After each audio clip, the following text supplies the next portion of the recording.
Hello all, welcome to pan India frames. ఈరోజు మనం ఒక మాస్టర్ పీస్ గురించి మాట్లాడుకోబోతున్నాం.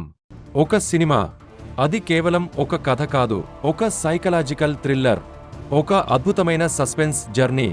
అదే సూపర్ స్టార్ మహేష్ బాబు నటించిన వన్ నేనొక్కడినే. 2014లో విడుదలైన ఈ చిత్రం అప్పట్లో తెలుగు ప్రేక్షకులకు ఒక సరికొత్త అనుభూతినిచ్చింది. సినిమా ప్రారంభమే మనల్ని షాక్కి గురిచేస్తుంది.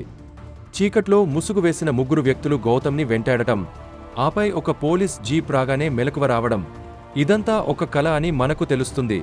ఆ తర్వాతే వస్తుంది అసలైన షాక్.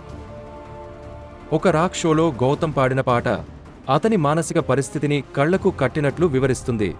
ఊపిరి ఆడదేమో, బతికి ఉన్నానో లేదో అంటూ అతను పడే వేదన, ఒంటరితనం మనల్ని వెంటాడుతుంది. ఇక్కడే సుకుమార్ తన మార్క్ చూపించాడు. పాట రూపంలోనే హీరో యొక్క లోతైన సైకలాజికల్ లేయర్ని పరిచయం చేశాడు. రాక్ షో జరుగుతుండగానే గౌతమ్ ఆడిటోరియంలో కెల్లీ డోర్జిని చూస్తాడు. కెల్లీ డోర్జి గౌతంపై కాల్పులు జరపడం, గౌతమ్ అతన్ని వెంటాడి చంపడం, ఆపై పోలీస్ స్టేషన్లో లొంగిపోవడం, ఇదంతా ఒకే శ్వాసలో జరిగిపోతుంది. కానీ అక్కడే వస్తుంది సినిమాలోని అతిపెద్ద ట్విస్ట్.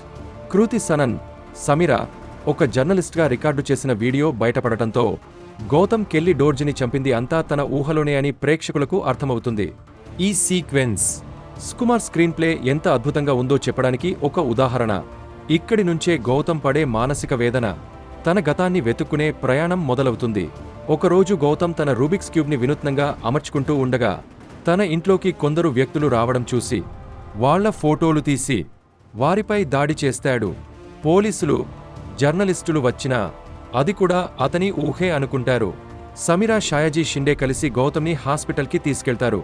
అక్కడ గౌతమ్కి ఇంటిగ్రేషన్ డిజార్డర్ ఉందని, ఇదంతా కేవలం అతని భ్రమ అని డాక్టర్ చెబుతారు. ఈ మానసిక వేదన నుంచి బయటపడటానికి గౌతమ్ ప్రయాణం చేయాలని నిర్ణయించుకుంటాడు. ఒక చిన్నారి అడుగుల సహాయంతో తన గమ్యాన్ని గోవాగా ఎంచుకుంటాడు. ఇక్కడే సమీరా పాత్ర మరింత కీలకం అవుతుంది. డాక్టర్ సలహా మేరకు గౌతమ్కి ఆ ముగ్గురు వ్యక్తులే కాకుండా మిగతావని కూడా ఊహే అని నిరూపించడం ద్వారా అతని భ్రమను నయం చేయవచ్చని సమీరా నమ్ముతుంది. కెల్లీ డోర్జీ నిజంగా నివసించే గోవాకే సమీరా కూడా గౌతమ్తో వెళ్తుంది. గోవాలో గౌతమ్ మళ్లీ కెల్లీ డోర్జీని చూసి వెంటపడతాడు, కానీ దొరకడు. మరోసారి చూసి వెంటాడగా అక్కడే ఒక ఊహా సంభాషణలో కెల్లీ డోర్జీ తన హత్యలకు ఆధారాలు వద్దు కాబట్టి సమీరాను చంపుతానని బెదిరిస్తాడు. గౌతమ్ ఇనుప రాడ్డుతో కొట్టబోగా సమీరా కనిపిస్తుంది. ఆమెకు బలవంతంగా మత్తుమందు తాగించి అపస్మారక స్థితిలోకి నెడతాడు. ఆ రాత్రి కొందరు వ్యక్తులు గౌతమ్ యాచ్కి నిప్పు పెడతారు, కానీ అతను సమీరాతో కలిసి తప్పించుకుంటాడు. అక్కడే గౌతమ్కి సమీరా డబుల్ గేమ్ ఆడుతుందని తెలుస్తుంది. తనను మోసం చేసిందని బాధపడతాడు. బాధపడిన సమీరా అలా ఎందుకు చేయాల్సి వచ్చిందో వీడియో తీసి అక్కడి నుంచి వెళ్ళిపోతుంది. మళ్లీ కొందరు వ్యక్తులు గౌతంపై దాడి చేస్తారు. అప్పుడు గౌతమ్కి అర్థమవుతుంది, వాళ్ళు నిజానికి సమీరా కోసమే వచ్చారని. ఈ విషయాన్ని సమీరాకు చెప్పినా ఆమె నమ్మదు. హైదరాబాద్కు వెళ్ళిపోతుంది. సమీరాను వెంబడించిన గౌతమ్ ఆమె ఇంటి బయట ఉండి ఆమెను గూండాల దాడి నుంచి కాపాడతాడు. సమీరా టీవీ ఛానల్లో తనకి ఈ విషయాలు రిపోర్ట్ చేస్తుంది. అక్కడే అసలు విషయం బయటపడుతుంది. కెల్లీ డోర్జీ తన సీడ్స్ కంపెనీపై జరుగుతున్న దర్యాప్తును ఆపడానికి ఈ దాడులు చేయిస్తున్నాడు. ఇప్పుడు ఆ దర్యాప్తును ఆపడానికి న్యూస్ ఛానల్ సీఈఓ బెనర్జీకి భారీ మొత్తంలో డబ్బు ఆఫర్ చేస్తాడు. ఈ చర్చ కెల్లీ డోర్జీ నిజమైన ఉనికి గురించి తెలియని గౌతమ్ తన ఊహలోనే అతన్ని చంపేస్తున్నానని భావించి రెస్ట్రూంలో అతన్ని నిజంగానే చంపేస్తాడు. బుల్లెట్ సౌండ్ విని అక్కడికి వచ్చిన సమీరా అది నిజమని గౌతమ్కి చెబుతుంది. గౌతమ్ తన ఇంటిపై దాడి జరిగిన రోజు తీసిన ఫోటోల నుంచి ఒక ఫోన్ నంబర్ని నాజర్ కనుగొని అతనికి కాల్ చేస్తాడు. నాజర్ ఒక క్యాబ్ ఓనర్గా పరిచయం చేసుకుని గౌతమ్ తల్లిదండ్రులు, అతని గతం గురించి ఒక ఫ్లాష్ బ్యాక్ చెబుతాడు. గౌతమ్ తండ్రి ఇచ్చిన ఒక పౌచ్ను ఇస్తాడు.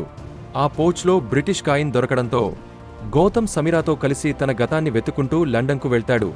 లండన్లో ఒక టాక్సీని తీసుకుని వెళ్తుండగా వారి టాక్సీ ఒక రోడ్డు ట్రక్కును ఢీకొంటుంది.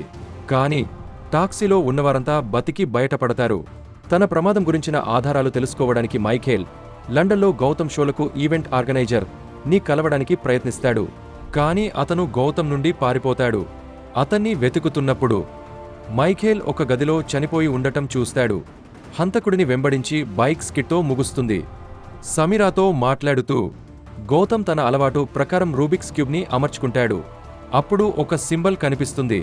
అది హంతకుడిని వెంబడించేటప్పుడు చూసిన ఒక బ్యాంక్ సింబల్. అక్కడ అతను తన తండ్రి శత్రువులను కనుగొనడానికి ఏర్పాటు చేసిన విధంగా నిల్వ చేసిన బంగారు వరి గింజలను కనుగొంటాడు. ఒక పోలీస్ కారును తన కారుతో ఢీకొట్టి జైలు పాలవుతాడు. అక్కడికి ఇద్దరు వ్యక్తులు బెయిల్ ఇప్పించడానికి వస్తారు. బయటకు వచ్చి నిజం తెలుసుకోవడానికి వాళ్ళిద్దరినీ కొట్టడం మొదలు పెడతాడు. నవీన్, ప్రదీప్ రావత్ కొడుకు, గౌతమ్ని తన తండ్రిని చంపిన ప్రదేశానికి తీసుకెళ్లి ఆ సంఘటనను వివరిస్తాడు.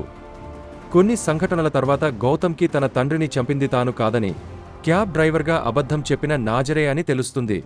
ఈ విషయాన్ని అతనికి చెప్పి నాజర్ కంపెనీకి వెళ్తాడు. సంభాషణల తర్వాత బంగారు వరి విత్తనాల కోసమే నాజర్ గౌతమ్ తల్లిదండ్రులను చంపాడని నాజర్ వెల్లడిస్తాడు. తన తల్లిదండ్రుల గురించి తెలుసుకోవడానికి ఎన్నిసార్లు అడిగినా చెప్పకపోవడంతో విసిగిపోయిన గౌతమ్ నాజర్ని చంపేస్తాడు. టాక్సీలో తిరిగి వస్తుండగా ఒక పద్యం వింటాడు. పోసాని కృష్ణమురళిని కారు ఆపమని అడిగి తన తల్లి సృష్టించిన ఆ పద్యంలో తన ఇంటికి దారిని కనుగొంటాడు. తన పాత ఇంటికి చేరుకుని తన తల్లిదండ్రుల నిజమైన పేర్లు, ఫోటోలను చూస్తాడు. సుకుమార్ ఈ కథను రాయడంలో, దానిని తెరకెక్కించడంలో చూపిన ప్రతిభ అసాధారణం. గౌతమ్ పాత్రలోని ఓసిడి, ఆబ్సెసివ్ కంపల్సివ్ డిజార్డర్, మానరిజమ్స్ని మహేష్ బాబు అద్భుతంగా పండించారు. ప్రతి షాట్ కంపోజిషన్, కెమెరా యాంగిల్స్ అద్భుతం. Rathnavelu cinematography, Devi Sri Prasad background score సినిమాకి ప్రాణం పోశాయి. ఈ సినిమాలోని ఇంటర్వెల్ బ్యాంగ్ ఒక బెంచ్ మార్క్. గౌతమ్ హత్య చేసి పోలీస్ స్టేషన్లో లొంగిపోవడం, ఆపై అది అతని ఊహ అని తెలిసే ట్విస్ట్.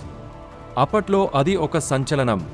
సుకుమార్ స్క్రీన్ ప్లే ఎంత లేయర్డ్గా ఉంటుందో దీనికి నిదర్శనం.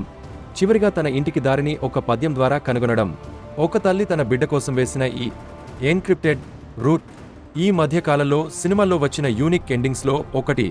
ఈ సినిమా మన తెలుగు ప్రేక్షకులకు అప్పట్లో అర్థం కాక ఫ్లాప్ చేశారు గాని ఇప్పుడు ఒక క్లాసిక్గా మిగిలిపోయింది. ఈ సినిమా మహేష్ బాబు కెరీర్లో ఒక మైలురాయి. ఈ సినిమాలో మీకు నచ్చిన సన్నివేశాలు ఏంటో ఖచ్చితంగా కింద కామెంట్స్లో తెలియజేయండి.